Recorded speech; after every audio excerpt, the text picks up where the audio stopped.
Hello everyone, I'm making this video to give you a review and a summary of my thoughts on my evil walkthrough with the female Qunari rogue.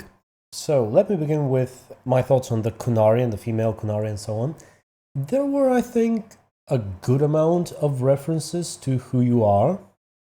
Given the fact that you're not really a follower of the Qun, it makes sense that people will look at you in a more normal way. But still, when you talk about the Chantry, you talk about the Maker, talk about leading the Inquisition or interacting with other Qunari, almost always there is a reference, sometimes very little, but it's there, a reference about your race, your species, and, you know, how come a Qunari is leading humans, how come a Qunari is the herald of Andraste. There are some flirting, like when you flirt, I think, with Blackwall, there is something to mention about you being a Qunari. There is Sarah, who apparently likes you specifically because you're Qunari. Don't quote me on that, but I think that's what she does. And I liked it. I liked playing a female Qunari. I chose the American voice actress. I can't remember the name off the top of my head. I'll probably write it on the screen. But I know she's the same actress who voices Shay Vizsla in The Old Republic. And she's doing a great job. I think the voice fits perfectly for a female Qunari. I'm sick of looking at you. There is no hole deep enough. Samson, you will spend your remaining days rotting in a cell. Get him out of here! She sounds very confident, very mature. You know, it's not a girly voice. I had that problem in The Old Republic with my Sith Pureblood Jedi Knight. It was the biggest body type. But now that's not the case. I also liked how they made sure, or, you know, for the most part at least, for the vast majority of scenes, that the fact that you're much bigger than everyone else doesn't really get into the way. The camera moves properly, pans properly, positions properly, so that even if subtitles are displayed, at least your face doesn't get cut off from the frames. And it's good. The characters are, I think, always looking in your eyes when talking to you. They're looking up. I can't wait to see what happens when I play a dwarf, actually. That might be my next character, to test the difference. But I liked it. I liked that I was big, and the game took notice of that. I liked the model, to be honest. I think she looked even beautiful, I should say, especially from certain angles. Good job, BioWare, on that. Now go fix the Ravagers in the Old Republic. But seriously, so the female Qunari, the voice actress, everything was good. I think there were some lines that felt like they were poorly directed. Like the voice actor didn't really understand how the scene plays out. Like there's this scene where you argue with Sarah on the roof, and the last line you say sounds a bit like you're supposed to be far away from her, but you're not. So it's like your character is like shouting, like talking to someone who's in the distance. It's not right. But anyway. Oh, and I'm kind of now getting into the evil part, connecting the voice acting and evilness. There were some weird moments, but I guess that's kind of unavoidable, or else you'll have to record every single line twice. Some weird moments where you would argue with a companion, or you would accuse them of something, just a negative exchange of lines.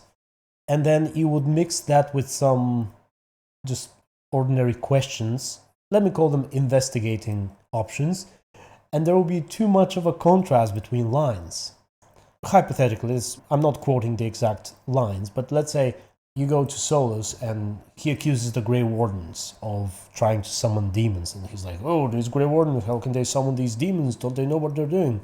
And you're like, I don't care what you think. I fully supported the Grey Wardens, you stupid elf. And then you get the option to ask him something about the Fade, and your character's like, tell me about your travels in the Fade. And he's like, I've seen many things, distant dreams of battles long forgotten. And it's like, weren't you just arguing a moment ago? But yeah, I guess that can't really be fixed. Okay, getting to the evilness now. I should probably add an annotation to skip to this point because I've been talking about other things for so long. Let me get this right off the bat. You can't really be evil, at least not in the sense of Dragon Age Origins. What you can be is, I'd say, more like Mass Effect's renegade personality. You can be ruthless. You can discount people's feelings on certain matters just to get the job done. And yeah, that kind of personality. Maybe it even bleeds into Mass Effect 3, where you become slightly evil, I'd say. There are some choices that you can argue are not really renegade in the terms of Mass Effect 1 and 2. But you certainly don't have the Dragon Age Origins feeling, and I think it makes a certain sense. Now, in Dragon Age Origins, you and your party, you're very, how should I say, all of you, at least the first 3 or 4 people, you're very fresh, green, I don't know how to describe it. You're not people of authority, people who command a lot of respect and power and forces and resources and that kind of thing. So I understand how, surrounded by Morgan, Alistair, and Liliana, you can just do whatever you want. But surrounded by Cullen, Cassandra, Liliana after a bunch of years, and Josephine, who all, have forces and armies and whatnot, spies, I understand how they would probably not allow you to do everything you want. And especially in the beginning, in the first portion of the game, it's even more understandable because you are the leader of the party for gameplay purposes, but for story purposes, you're not really on top of anyone. You're pretty much the same level as Liliana, Cassandra, Cullen, and, well, maybe Josephine's a little bit below them, but still.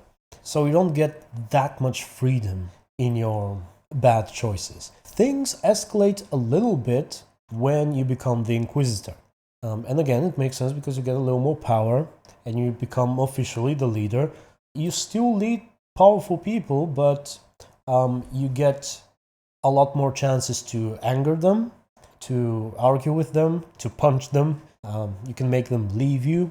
So I guess the interactions with the companions, when it comes to bad choices, evil choices, are probably the best part.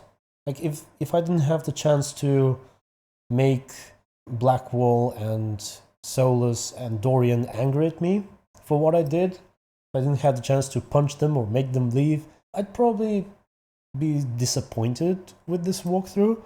But it played out well, so I'm not disappointed, definitely. I guess the companions really are the backbone of this game. They have some unique conversations based on their approval or disapproval. Like, you have drunk Cassandra, you can accuse her of being pathetic, and Blackwall, who doesn't like you. I already mentioned Blackwall, but in essence, I think both being good and being bad in this game is very well reflected in your interactions with the companions. And that's really, I think, the driving factor of Inquisition. So if you play the game, make sure you interact with the companions, make sure you go through everything you can possibly go through, because that's a huge chunk of the game and of what the game represents, I think. It's kind of the same advice I would give you about Mass Effect 2. I mean, if you play Mass Effect 2 and don't do the loyalty missions, that's like half the game. So there you have it. I liked the interactions with the companions when I tried to be evil / bad / making them disapprove of me. But the choices in the storyline were moderate. You had the option to imprison the mages, or let's leash the mages, I'm not sure how to word it properly. You have the option to disband the Grey Wardens, which was probably the biggest, the most negative thing you could do on large scale, even though they're kind of in a state where they have to rebuild anyway. But yeah. Oh, also, something I didn't do, but I tested it in the previous playthrough, which I think I should add, is if you let Hawk die in the Fade, and if you have Varric with you, you have an option to say, Hawk just died, forget about it. And Varric seems pretty hurt. So that was a strong negative feeling that I get, again, from the companions. And the last thing I think I should mention is Cullen's addiction. It was very hard for me to see how he struggles. And I think I should probably talk about Cullen a little bit. Now, Cullen has been a fan favorite since Origins. Not my favorite, though. I mean, I don't care much that he's in love with the female mage. So I always felt like people like him too much, like that there's nothing really special about him. I didn't care much about him in Dragon Age Origins, didn't care much about him in Dragon Age 2. Dragon Age Inquisition, though, I care a lot about him. The game really made him feel relatable, and the voice actor did a very good job of presenting that struggle, that he wants to do good for the Inquisition because he's been disappointed already twice, and he wants to make things work properly for the last time, and he knows that Lyrium will help him do it, but at the same time he wants to prove himself that he can do it without Delirium, and it's a tense situation. Even Cassandra tries to help him stop Delirium, and it's hard for me to see how I'm pushing him to keep taking it, and then finally he decides to do it, and that's why I mentioned that I was disappointed they didn't say anything about that in the epilogue. But yeah, making Cullen continue taking Lyrium is, I think, not really an evil choice, but it was just hard to make. So in summary, you can't really be evil, not in the sense of Dragon Age Origins, where you go and you meet the elves, the Dalish, and you learn all about their history, their legends. There's this older elf sitting among these younger ones telling stories, and they're kind of one person is stopping, then another person continues the story, and you get this very strong sense of community, this magical feeling of what the elves are, even though you see that they're very simple people and they're barely hanging together. They're suffering from the disease of the werewolves. The keeper cannot go over his pride. You see the, what was his name? I suddenly forgot his name. The young elf hunter who is in love with Gaina. Gaina is the girl's name. I forgot the boy's name. So they're in love. You might want to try and get them together. Then you meet that older hunter who had a wife, but she was lost, and maybe she became a werewolf or something, and you have to find her. And you just you get attached to those people, and then you get the choice to side with the werewolves and come back and destroy the entire village and kill everyone. When I had that choice, I was like, holy cow, how is that possible? I'm not going to do that.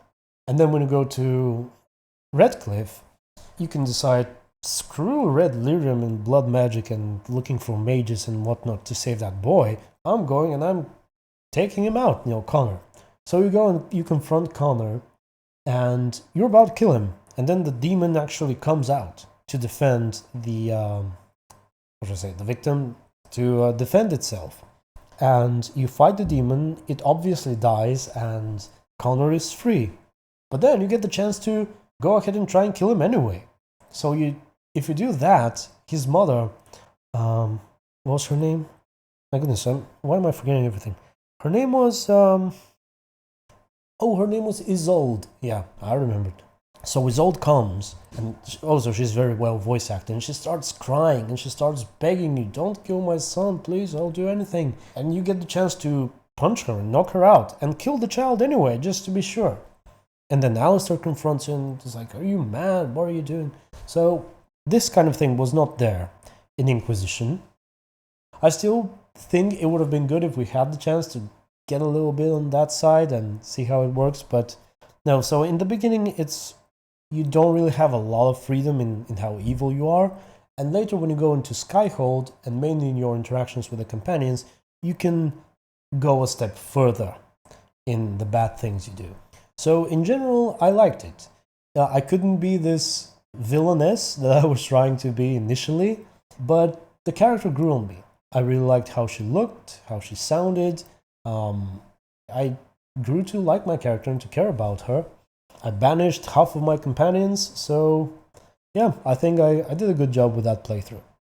I hope you enjoyed me rambling about bad choices and evil choices and comparing the choices from this game to the ones in Mass Effect and Dragon Age Origins, and talking about the female Qunari as a character and the voice actress. It was good. I enjoyed it, and I can't wait to play the game again and play it as a dwarf, perhaps. So, until then, stay tuned and be good.